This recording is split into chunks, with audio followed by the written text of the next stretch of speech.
Hi hello నమస్తే welcome to movie mixture 97వ academy awards event కి జస్ట్ 2 నెలల టైమే ఉంది.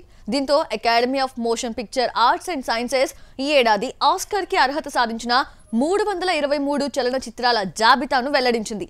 వీటిలో 207 చిత్రాలు ప్రతిష్టాత్మకమైన ఉత్తమ చిత్రం విభాగంలో పోటీలో నిలిచాయి. మరి వాటిలో హైలైట్ అవుతున్న ఆ 6 ఇండియన్ చిత్రాలేంటి? వరల్డ్ వైడ్ గా సినీ లవర్స్ కు అకాడమీ అవార్డ్స్ ఫీవర్ మరింత ఎక్కువయ్యింది. ఎప్పట్లాగానే ఈ ఏడాది కూడా 97వ అకాడమీ అవార్డ్స్ వేడుక అట్టహాసంగా జరుగుతుంది. ఈ ప్రాసెస్ లో ఎన్నో దేశాల నుంచి రకరకాల విభాగాల్లో కొన్ని చిత్రాలు పోటీలో నిలిచాయి. అందులో ఇండియా నుంచి కూడా ఫెడరేషన్ తరపున పలు చిత్రాలు వెళ్లినప్పటికీ వాటికి ఆస్కార్ బరిలో అఫీషియల్ ఎంట్రీ అయితే దక్కలేదు. మరి మన దేశంలో ఫెడరేషన్ తరపు నుంచి కాకుండా కొన్ని సినిమాలు మాత్రం ఎలిజిబుల్ లిస్టులో చోటు దక్కించుకున్నాయి. కంగువా, ది గోట్ లైఫ్ తో పాటు హిందీ నుంచి సంతోష, స్వాతంత్ర వీర్ సావర్కర్ సినిమాలు ప్రధానంగా కనిపిస్తుండగా మలయాళం నుంచి all we imagine as light చిత్రం చోటు దక్కించుకుంది. ఇక హిందీ, ఇంగ్లీష్ వర్షన్ లో girls will be girls cinema కూడా ఉత్తమ చిత్ర విభాగంలో ఆస్కార్ బరిలో నిలిచింది. అయితే బాక్సాఫీస్ వద్ద డిజాస్టర్ గా నిలిచిన కంగువా ఆస్కార్ బరిలో ఉండటం ఏంటని కొందరు విమర్శలు గుప్పిస్తున్నారు. మరి ఈ చిత్రాల్లో సూర్య నటించిన భారీ చిత్రం కంగువా, అలాగే మలయాళ నటుడు పృథ్వీరాజ్ సుకుమార నటించిన ది గోట్ లైఫ్ మరో 4 సినిమాలు ఇండియా నుంచి లిస్టులో నిలిచాయి. నేడు ఈ సినిమాలకు ఓటింగ్స్ స్టార్ట్ కానుండగా వీటిలో ఏవి చివరి వరకు వెళ్తాయో చూడాలి. అయితే ఈ ఓటింగ్ జనవరి 12న ముగుస్తుంది. అకాడమీ తుది నామినేషన్లను జనవరి 17న ప్రకటిస్తుంది. దీంతో ఈ 5 సినిమాల్లో ఏదైనా ఒకదానికైనా నామినేషన్ దక్కుతుందా అని భారతీయ అభిమానులు ఆసక్తిగా ఎదురుచూస్తున్నారు. ఆస్కార్ 2025 వేడుక మార్చి 2న ఓవేషన్ హాలీవుడ్ లోని డాల్బీ థియేటర్ లో జరగనుంది. మాలీవుడ్ కొత్త ఏడాదిలో అప్పుడే బోని చేసిందా? ఎప్పట్లాగానే సాలిడ్ ఇన్వెస్టిగేటివ్ థ్రిల్లర్ తో హిట్ కొట్టిందా? రియలిస్టిక్ అప్రోచ్ తో కేరళ బ్యాచ్ కొట్టిన ఆ హిట్ సినిమా ఏంటి? మలయాళ చిత్ర పరిశ్రమకు క్రైమ్ యాంగిల్ బాగా వర్కౌట్ అవుతుంది. ఆ మాటకొస్తే కుర్ర హీరోల దగ్గర నుంచి బడా హీరోల వరకు అంతా అటువైపే జర్నీ చేస్తున్నారు. అందులో కూడా కాన్సెప్ట్ థీమ్స్ ను ఇంప్లిమెంట్ చేస్తున్నారు. తాజాగా మాలీవుడ్ జనవరి 2న ఒక సరికొత్త చిత్రాన్ని దించి కొత్త ఏడాదిలో సౌత్ లో ఫస్ట్ హిట్ కొట్టిందే మేమని ఐడెంటిటీ కోసం ఫిలిం అనౌన్స్ చేసింది. టోవినో థామస్, త్రిష, వినయ్ రాయ్ ప్రధానమైన పాత్రలను పోషించినటువంటి ఈ సినిమాకి అఖిల్ పాల్, అనాస్ ఖాన్ దర్శకత్వం వహించారు. ఇన్వెస్టిగేటివ్ థ్రిల్లర్ జోనర్ లో నిర్మించిన ఈ సినిమా మొన్న జనవరి 2న రిలీజ్ అయింది. జేక్స్ బిజోయ్ సంగీతాన్ని సమకూర్చిన ఈ సినిమాలో ఎస్ఎస్జీ కమాండోగా టోవినో థామస్ కనిపిస్తాడు. 12 కోట్ల బడ్జెట్ తో నిర్మితమైన ఈ పిక్చర్ ఇప్పుడు భారీ వసూళ్లతో దూసుకుపోతోంది. స్టోరీ పరంగా ఒక బట్టల దుకాణ యజమాని చేసిన తప్పుడు పని, దానితో అందరూ కలిసి అతన్ని మర్డర్ చేయడం ఆధారంగా సినిమా స్టోరీ నడుస్తుంది. ఇక్కడ అమర్ అనే ఒక వ్యక్తి ఒక బట్టల దుకాణం నడుపుతూ ఉంటాడు. అక్కడికి వచ్చే మహిళలను టార్గెట్ చేస్తూ వారిని రహస్యంగా వీడియో తీస్తూ ఉంటాడు. అలా పట్టుబడిన అతన్ని అక్కడి వారు దుకాణంతో పాటు సజీవ దహనం చేస్తారు. ఈ సంఘటనతో అక్కడి వాతావరణం ఒక్కసారిగా మారిపోతుంది. ఆ సంఘటన హరన్, అలిషా, అలెన్ జీవితాలను ఎలా ప్రభావితం చేస్తుంది అనేది కథ. టోవినో థామస్, త్రిష, వినయ్ రాయ్ పాత్రలు సినిమాలో కీలకంగా కనిపిస్తాయి. మాలీవుడ్ డైరెక్టర్ జోజు జార్జ్ మామూలుడు కాదు. ఓవైపు యాక్టర్ గా అద్దరగొడుతూనే మరోవైపు డైరెక్టర్ గా తీసిన ఫస్ట్ మూవీతోనే వెల్ టెక్నీషియన్ గా నోటెడ్ అయ్యాడు. ఇంతకీ యాక్షన్ థ్రిల్లర్ జోనర్ లో మెప్పించిన ఆ కాంటెంట్ ఏంటి? మలయాళంలో జోజు జార్జ్ కి ఉన్న క్రేజ్ ని గురించి ప్రత్యేకంగా చెప్పాల్సిన అవసరం లేదు. జోజు నటించిన కొత్త పని దర్శకుడిగా ఇది అతనికి ఫస్ట్ మూవీ. అక్టోబర్ 24వ తేదీన ఈ సినిమా అక్కడి థియేటర్స్ లో విడుదలైంది. చాలా తక్కువ బడ్జెట్ లో నిర్మితమైన ఈ సినిమా ఏకంగా 60 కోట్లకు పైగా వసూళ్లను రాబట్టింది. దీంతో ట్రేడ్ వర్గాల దృష్టిలో జోజు మళ్లీ పడిపోయాడు. యాక్షన్ థ్రిల్లర్ జోనర్లు రూపొందించిన ఈ సినిమా కథా కథనాల పరంగా మంచి మార్కులు కొట్టేసింది. అభినయ, సాగర్ సూర్య, అభయ హిరణ్మయి ఇతర ముఖ్యమైన పాత్రలను పోషించారు. ఈ రివెంజ్ డ్రామా ఎప్పుడెప్పుడు ఓటీటీకి వస్తుందా అని అభిమానులు ఎంతో ఆసక్తితో ఎదురుచూస్తున్నారు.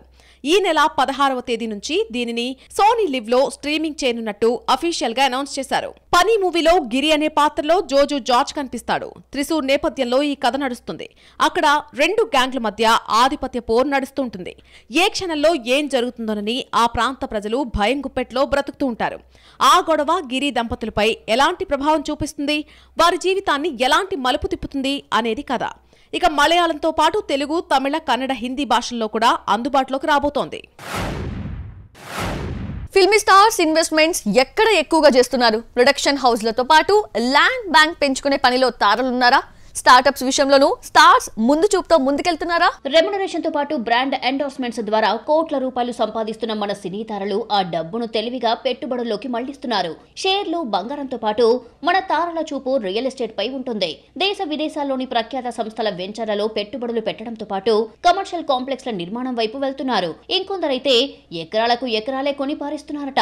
నయనతార, విఘ్నేష్ దంపతులు నైన్ స్కిన్ అఫీషియల్ పేరుతో పోర్టల్ ఓపెన్ చేసి స్కిన్ కేర్ ప్రోడక్ట్లను అమ్మకానికి పెట్టారు. అంతేకాదు చెన్నై సరౌండింగ్స్ లో ఖరీదైన ఏరియాల్లో ల్యాండ్స్ మీద దృష్టి పెట్టారు. టాలీవుడ్ నుంచి బాలీవుడ్ వరకు మన తారలంతా రియల్ ఎస్టేట్ వైపు అడుగులు వేస్తున్నారు. ముంబై, ఢిల్లీ, బెంగళూరు, కోల్కతా, హైదరాబాద్, చెన్నై, పూణే వంటి మెట్రో సిటీలలో పెట్టుబడులు పెట్టేందుకు పలు ప్రాంతాలను ఎంచుకుంటున్నారు.